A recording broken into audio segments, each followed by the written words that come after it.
I gave your father my kidney, Claire. The least you could have given me was the truth. That's what I told her the day she handed me the divorce papers. 3 weeks after I came home from the hospital, still stitched, still weak, still believing love meant sacrifice.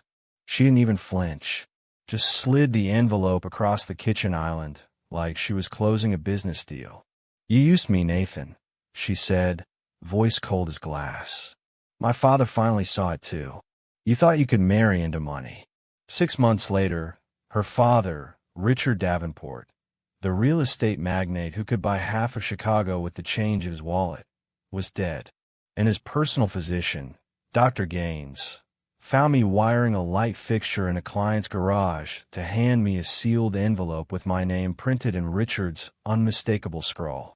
Inside was a letter and a single line that cracked my world open. "You didn't just save my life, Nathan. You saved your father's. I'm 34, an electrician from Lakewood, Ohio. For most of my life, I believed I was the son of a school nurse and a man who left before I was born. But that letter told me otherwise. It explained why I'd been a perfect kidney match for a man who was supposed to be nothing more than my father-in-law. Richard had known. The DNA test confirmed it. The same crooked pinky, the same nervous finger tapping, the same stubborn streak that ruined every relationship he ever had, including with my mother. He'd found out months before the transplant. Instead of telling me, he'd buried it, terrified that the truth would destroy his empire, his family name, and the daughter he'd raised to believe money fixed everything. The first time I met Claire Davenport, I was lying flat on my back under an electrical panel at the Crescent Hill Country Club. Half the ballroom had lost power during a fundraiser packed with Chicago's elite, and I was sweating through my shirt trying to trace a blown circuit. Then I heard her voice. "You're definitely the most interesting person in this room." When I slid out, flashlight in hand, I saw her kneeling in a red gown that looked like it belonged on a movie poster. "Claire Davenport," she said, offering her hand without hesitation despite the grease on mine. "Nathan Ellis," I said. "Ellis Electrical." She laughed. "My father owns this place. I'm guessing you've already met his wiring." I hadn't met his wiring yet. But that night, I met the woman who'd change everything. We talked while I fixed the panel. Afterward, she found me in the parking lot, handed me a champagne flute she'd smuggled out, and said, "To the man who brought back the lights." We sat on my truck hood until 2 a.m., talking about everything. Her love of art, her frustration with people treating her like a price tag, my mother working 2 jobs to raise me. "You're the first person I've met," she said, "who doesn't care what my last name is." For a while, that was true, until I met Richard. When I shook his hand at Claire's birthday dinner, he looked me over like I was an unpaid intern who'd wandered into his boardroom. "An electrician," he said, lips curling. "How convenient, considering my daughter's home always needs fixing." I laughed it off. I shouldn't have. That smirk was a warning. Richard Davenport was the kind of man who measured worth in stock options and last names. I was the son of a nurse. He saw that as a flaw. I saw it as my foundation. When he fell ill 2 years later, I didn't hesitate to get tested. I was the only match. I told myself it was fate. Turns out it was blood. He took my kidney and my marriage with it. Now, every time I see my reflection, I see his features staring back at me. The same jaw, the same eyes, the same secret that killed him and nearly destroyed me. This is the story of how I saved my father's life, lost my wife, and discovered that sometimes the family you never knew is the one that can ruin everything you are. I know ambition when I see it, Richard said, bourbon heavy on his breath, steering me into his study while the party outside buzzed with laughter and champagne flutes. And I know opportunists. You might have fooled my daughter with that humble small-town act, Nathan, but I see through it. You think you've hit the jackpot. Well, let me be clear. You're not getting a dime of mine. With all due respect, Mr. Davenport, I said, forcing myself to meet his stare. I don't want her money. I want her daughter. He laughed, a harsh, humorless sound. They all say that, until they get a taste of it. That was the night I realized I wasn't marrying just Claire. I was marrying into a family that would never stop testing me. My mother, Margaret, had her own kind of wisdom. "Son," she told me one Sunday over roast chicken, "when you marry into money, they'll never stop watching you. They'll look for the flaw, the weakness. So don't give them one. Work hard. Stay honest. Let them choke on their own suspicion." I took every word to heart. When Richard offered to buy us a penthouse overlooking Central Park, I said no. We kept our small walk-up in Queens, where the walls hummed with subway noise and the heat never worked right. When he tried to invest in my electrical business, I told him politely I'd built it myself and intended to keep it that way. At Davenport family dinners, my old pickup truck sat between Ferraris and Bentleys like a stray dog among thoroughbreds. I paid for every date, every grocery run, every electric bill, because I wanted Claire to know our marriage wasn't a transaction. For 3 years, I thought I was proving Richard wrong. I was wrong about that too. We talked about kids, about buying a modest house in the suburbs with the savings I'd scraped together from 60-hour weeks, rewiring offices and basements. Claire seemed happy, her laughter easy, her eyes bright. But beneath it, her father's shadow stretched longer than I realized. Then one Monday morning, Richard collapsed in a boardroom on Michigan Avenue. By Tuesday afternoon, the diagnosis hit like a freight train: end-stage renal failure. Both kidneys failing fast. Without a transplant, the doctors said, he had 6 months at best. The call came while I was finishing a kitchen job in Brooklyn Heights. Claire's voice was a mess of tears. "It's Dad," she sobbed. He's dying. The doctor said he needs a donor." I dropped everything. My tools clattered to the floor as I ran for the door. At Mount Sinai Hospital, Richard looked nothing like the man who'd once stared me down across polished mahogany. He was pale, fragile, his strength swallowed by machines. But even there, wrapped in tubes and hospital light, he still found a way to sneer.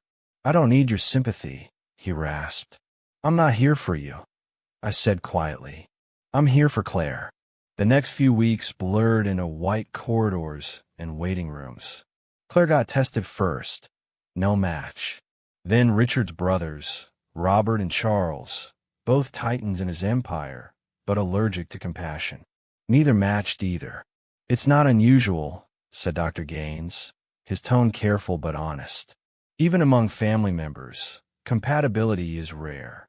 We'll add Mr. Davenport to the national transplant list, but given his age and condition, time isn't on our side." That night, I couldn't sleep. I kept hearing Margaret's words: "Stay honest. Keep your integrity." The next morning, without telling Claire or anyone else, I drove back to the hospital and filled out the paperwork. "Relationship to patient?" the nurse asked. "My father-in-law," I said. She smiled faintly. "That's generous of you. But don't get your hopes up. Matches between non-relatives are almost impossible." 3 days later, Dr. Gaines called me directly. "Nathan, I need you to come in. Alone, please." Something in his voice made my stomach twist. When I got there, he spread out the results on his desk.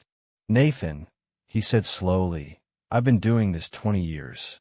I've never seen compatibility scores this high between people who aren't blood-related." He looked up, studying me like the answer was written on my face. I stared at the charts, at the impossible numbers, feeling the floor tilt beneath me. "What are you saying, doctor?" He hesitated. "I'm saying biology doesn't lie. You're not just compatible, Nathan," Dr. Gaines said, adjusting his glasses as he slid the results toward me. "You're what we call a perfect match. Every marker aligns. HLA typing, cross-matching, even secondary antigen levels. It's almost impossible between non-blood relatives. Medically speaking, you could save Mr. Davenport's life." I stare at the papers, the medical jargon blurring together. My palms were sweating. "Then I'll do it." Dr. Gaines leaned forward, his expression cautious. "Nathan, I need you to think this through. This isn't a tooth extraction. It's major surgery. You'll lose an organ, face weeks of recovery, and there are lifelong risks. And given your relationship with Mr. Davenport, he hesitated. Are you sure this is what you want? He's my wife's father, I said quietly. That makes him family. That night, I told Claire while we were eating takeout in the kitchen, I'd remodeled myself. Every tile, every cabinet, every light switch wired by hand. Her fork froze halfway to her mouth. You got tested? She said slowly. Without telling me. I wanted to be sure first. And you're a match? A perfect one. Her brow furrowed. How is that even possible? I shrugged. Doctor says it happens sometimes. Just lucky, I guess. She stood abruptly and went to the window, her reflection trembling in the glass. You can't do this, Nathan. My father's treated you like dirt for years. He's insulted you at every dinner, mocked your business, called you a fraud. Why would you do this for him? Because he's your father, I said. Because you love him. Because it's right. Or because you want to prove something? She shot back, then immediately looked guilty. I didn't mean that. But she did. The seed her father had planted in her years ago had finally taken root. The Davenport mansion felt colder than usual during the family meeting that followed. Richard sat at the head of his oak dining table like a general presiding over a war council. Robert and Charles flanked him, both stone-faced. Claire sat beside me, her hand limp in mine. I won't allow it, Richard said flatly when I told him. I won't be indebted to you. It's not about that, I said. It's about saving your life. Robert sighed. Come on, Richard. The guy's trying to help. The guy, Richard snapped, is trying to buy his way into my legacy with a kidney. He thinks this will change how I see him. It won't. Claire's grip tightened slightly, but she said nothing. That night, I went to see my mother. She was sitting at the kitchen table with a mug of tea, the same worn look in her eyes she used to have when the bills stacked too high. A kidney's forever, Nathan, she said after I told her. Once it's gone, it's gone. Make sure you're not doing this to win over a man who'll never give you peace. I'm doing it for Claire, I said. She studied me for a long moment. Sometimes the most generous gifts, she said softly, come with the heaviest price. 3 days later, just before dawn, I woke up before the alarm. Claire was already awake, staring at the ceiling. The silence between us felt like a wall we couldn't climb. You don't have to do this, she said finally, still looking up. We can tell them you changed your mind. No one would think less of you. Your father will die without this transplant, I said, sitting up. He doesn't have time to wait. She turned to me, eyes sharp. He's a cruel man who's never shown you an ounce of respect. And you're about to give him an organ?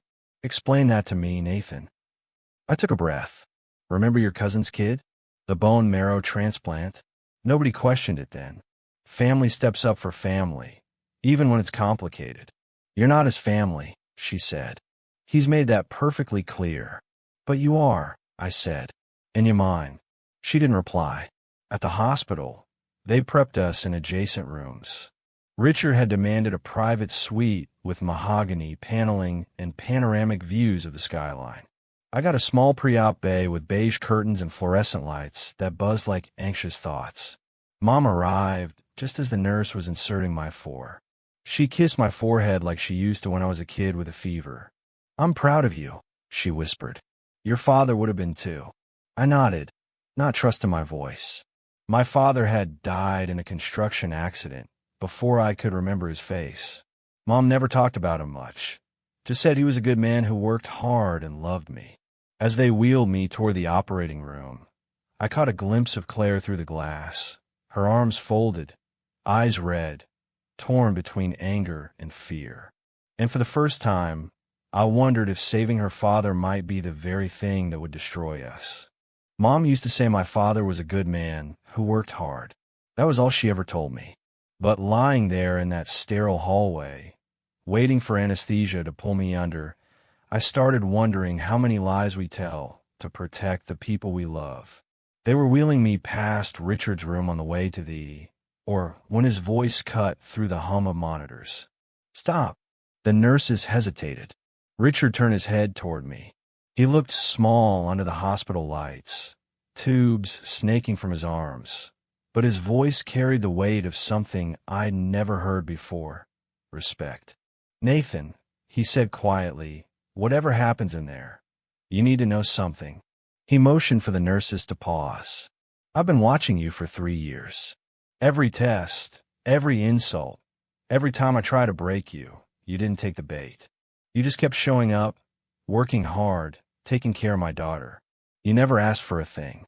I thought he was finally accepting me. "We'll get through this," I said. He reached out and gripped my hand, stronger than I expected. "You're a better man than I gave you credit for. Claire's lucky to have you. We're family," I said. "That's what family does." Something flickered in his eyes, a shadow, or maybe guilt. "Yes," he murmured. "Family." The surgery lasted 6 hours. They called it minimally invasive, but it didn't feel that way when I woke up. The pain was a deep, raw burn that morphine couldn't erase. Still, Dr. Gaines said it went perfectly. My kidney was already working inside Richard's body, functioning like it had always belonged there. 3 days later, I was discharged. Richard stayed another week. His recovery was remarkable, Dr. Gaines said. 30 years in medicine, he told me, and I've rarely seen compatibility like this. Richard seemed changed. He asked about my work, my mother, my childhood in Ohio. We played chess in his room. Between moves, he told me stories, how he built his real estate empire from scratch, how success made him hard, how pride ruined most of what he loved. "You know what I regret most?" he said one afternoon, sliding his bishop forward. "The things I didn't say, the people I pushed away, the truths I buried. You can still make it right," I said. "It's never too late." He gave me a long, strange look. "Some things, Nathan, can't be made right, only less wrong." Claire visited every day, at first. But as Richard got stronger, she stayed shorter, her calls more frequent, her eyes always darting toward her phone. "Why try to talk about it?" She brushed me off. "The gallery's just busy." But I knew her too well. The way she avoided my eyes, the way her hand trembled when she set her phone down face first, the way she pulled away when I reached for her. Something had shifted, and it wasn't just stress. 3 weeks after the surgery, I came home from a post-op checkup to find 3 luxury cars parked in our driveway: a silver Mercedes, a black BMW, and Claire's white Range Rover. My gut twisted. Inside, they were waiting for me like a jury that had already reached its verdict. Claire sat stiffly on the couch. Robert Davenport lounged in my recliner like he owned it, and beside them stood a man in a tailored navy suit holding a briefcase. "Nathan," Claire said, her tone flat, "we need to talk." The man stepped forward, extending his hand. "Mr. Ellis, I'm Daniel Whitmore, counsel for Mrs. Ellis." I didn't shake it. "Counsel? For what?" Robert leaned forward, his voice dripping with contempt. "Sit down, Nathan. You've played your game long enough." "What game?" I said, still standing in the doorway, the stitches in my side burning.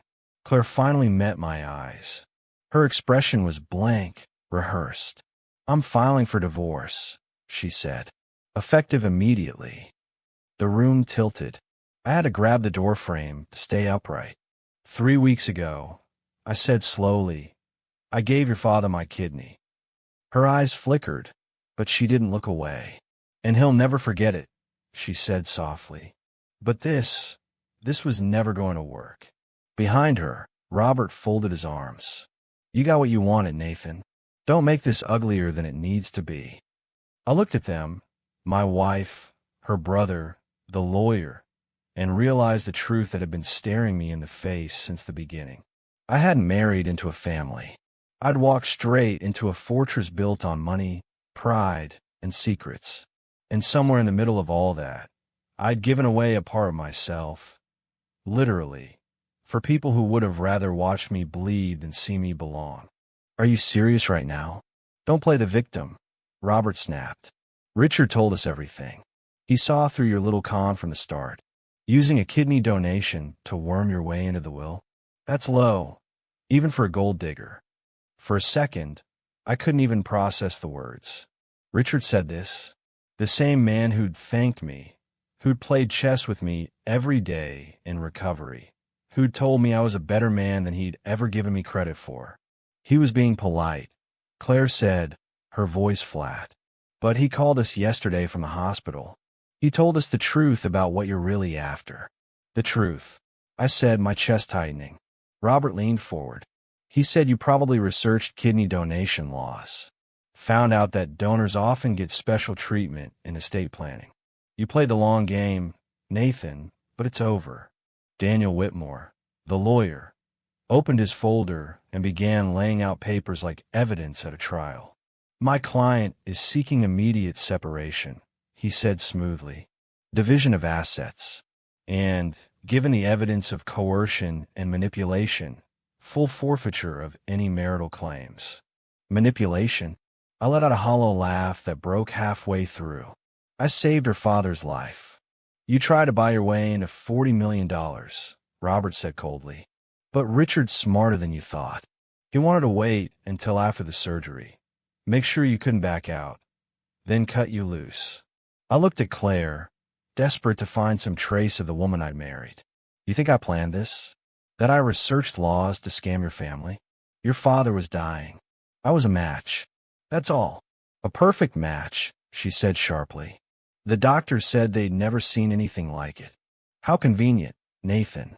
How unbelievably convenient that some small-town electrician from Ohio just happens to be the perfect biological match for my father. You think I forged lab tests? How would I even? Mr. Ellis, Daniel interrupted, adjusting his tie.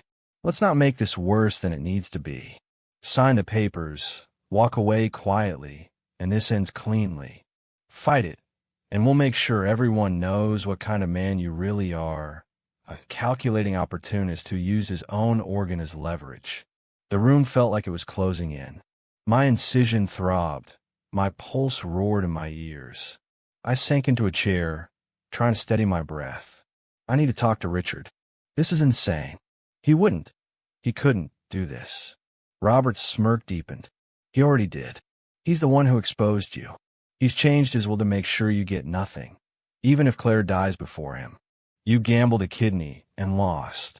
Get out, I said quietly. This is my house, too. Claire shot back. The house I rebuilt, I said, my voice rising. With my own hands. The down payment came from my savings, not your father's. Remember? I didn't want his money. Or is that part of the manipulation now, too?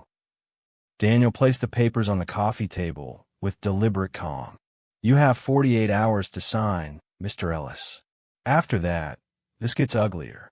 They left together, the sound of their expensive shoes echoing on the hardwood floors I'd refinished myself. When the door shut, the silence felt heavier than the air in the hospital had. I stared at the stack of papers until the letters blurred. Divorce, asset forfeiture, character defamation. It was all there, 3 weeks after I'd given away a kidney. When I finally found the strength to move, I reached for my phone and called my mother. She answered on the third ring. Nathan, they're divorcing me, I said quietly. They're saying I did it for money. Silence stretched long enough for me to hear my own heartbeat. Then, softly, she said, Come home, Nathan. Just come home. The divorce was brutal. Claire's attorneys turned every sacrifice I'd ever made into ammunition. They painted me as a schemer who'd targeted a wealthy woman, married her for status, then used her father's illness to cement my place in the family. The years I'd refused Richard's money, twisted into proof of long-term deception. My modest spending, my insistence on paying for renovations myself, all reinterpreted as tactics to appear humble and earn trust. By the end of it, they'd taken everything. The house, the savings, even the tools I'd inherited from my grandfather, the only things that had ever felt like mine. All I had left was my old pickup, my clothes, and the scar that ached every time I thought about what I'd lost. Richard never showed up to court. Claire said he was too disgusted to look at me. The same man who'd once held my hand and called me family had apparently rewritten the story in his mind. 6 months later, I was back in my childhood bedroom, the one with peeling wallpaper and a window that rattled in the wind. My mother, Margaret, left meals outside the door when I couldn't bring myself to face her. I picked up small electrical jobs when my body allowed, fixing light fixtures, rewiring old houses, pretending not to notice the looks people gave me when they recognized my name from tabloids. Then, one rainy afternoon, I was watching the local news when my phone rang. For the first time in months, I almost didn't answer. But something in me, some small, stubborn piece that still believed truth mattered, reached for it anyway. And the voice on the other end changed everything. The call came from an unknown number. I almost let it go to voicemail, but something in me said answer it. "Mr. Ellis," a calm voice said. "This is Dr. Gaines from Mount Sinai Medical Center. I'm calling about Richard Davenport." My chest tightened. "Is he rejecting the kidney?" "No," Dr. Gaines said gently. "The transplant was a success. Your kidney was functioning perfectly right until the end. But Richard passed away last night. Heart failure." I sat down hard on the edge of my bed, the words ringing in my ears. For a man who destroyed my life, I felt a surprising weight of grief. "Does Claire know?" "The family has been notified," he said. "But Mr. Ellis, Richard left something for you. He made me promise to deliver it personally. Could you come by my office tomorrow?" The next morning, I drove to Mount Sinai in my old pickup, the same one I'd driven the first time I met the Davenports. The hospital looked the same, too white, too clean, but something about it felt different now. Dr. Gaines met me in his office, his expression serious. He handed me a thick manila envelope. He was adamant, he said quietly. "Told me to make sure these went directly to you." He also made me repeat a message, twice. He said, "My daughter never knew the truth." I didn't open it until I was back in my truck. My hands trembled as I broke the seal. Inside was a handwritten letter in Richard Davenport's unmistakable script, along with several notarized documents. "Nathan," it began, "if you're reading this, I'm gone, and I've taken more from you than I ever had the right to. First, I owe you the truth." By the second paragraph, I could barely breathe. The kidney donation revealed something I'd buried for 40 years. You weren't a perfect match by luck. You were a perfect match by blood. You're my son. Before I met Claire's mother, I had an affair with a nurse named Margaret Ellis. Yes, your mother. She never told me she was pregnant. She left the hospital, moved to Ohio, and I never knew you existed until the transplant test came in. When Dr. Gaines called about the extraordinary compatibility, I asked him to run a paternity test in secret. The results were undeniable. You're my firstborn son. That makes Claire your half-sister. I froze. My mind went blank, my stomach twisting so hard it hurt. I couldn't reveal this truth, the letter continued. It would have destroyed Claire to know she'd married her half-brother. It would have wrecked your life, your mother's reputation, everything. So, I did something unforgivable. I told Claire and Robert you were manipulating the family for money. I urged her to divorce you, to believe the worst, to hate you. I ruined your name to protect her from a truth worse than betrayal. The enclosed papers transfer 40% of my estate to you, not as a son-in-law, but as my son. Claire will receive 60. She'll fight it, but the DNA evidence is irrefutable. The lawyers will handle it discreetly. If you can, let her keep believing the story I told her. Let her hate you instead of realizing what we really were. That's my last request. The letter ended simply. I was a coward, Nathan. I chose my reputation over my son. Your mother is a better person than I ever was. She gave you the decency I lacked. I hope someday you can forgive me. Your father, Richard Davenport. I sat there for 3 hours, reading and rereading the words until they blurred together. Then I drove to my mother's house. She was in the kitchen, making coffee like it was any other day.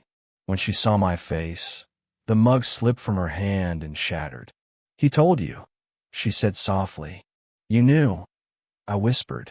"You knew I married my half-sister." Margaret sank into a chair, her hands trembling. "I didn't know it was Richard Davenport's family until it was too late," she said, her voice shaking. "By the time I realized, you'd already fallen in love. How could I tell you? How could I destroy your happiness with something so unthinkable?" "You could have stopped it," I shouted. "We were planning to have kids, Mom. You let me marry her." Tears streamed down her cheeks. "I know. God help me, I know. I kept waiting for the right moment, but it never came.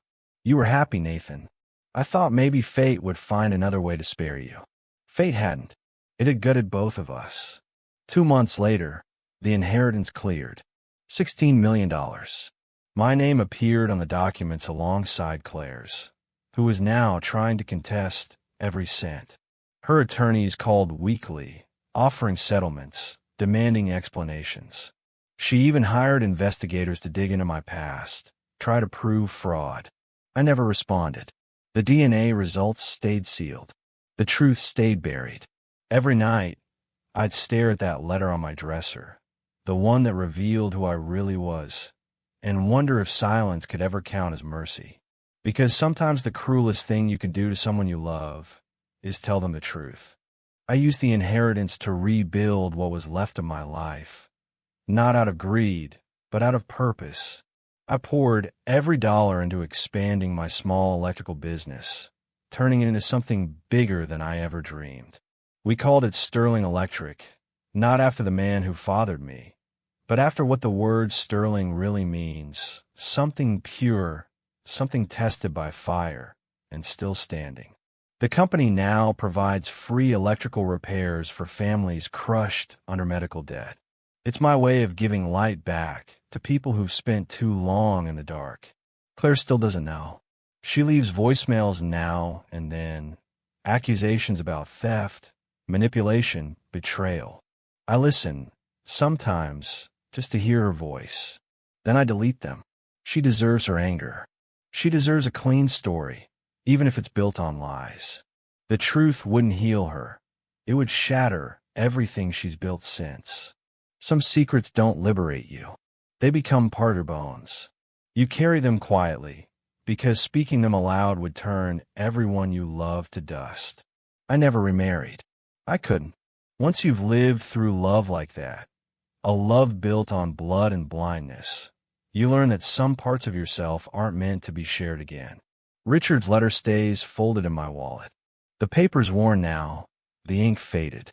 I don't keep it as proof of betrayal or of the fortune it led to, but as a reminder that sometimes love means staying silent, that sometimes the greatest mercy you can offer is letting someone hate you for the wrong reasons, rather than break them with the truth.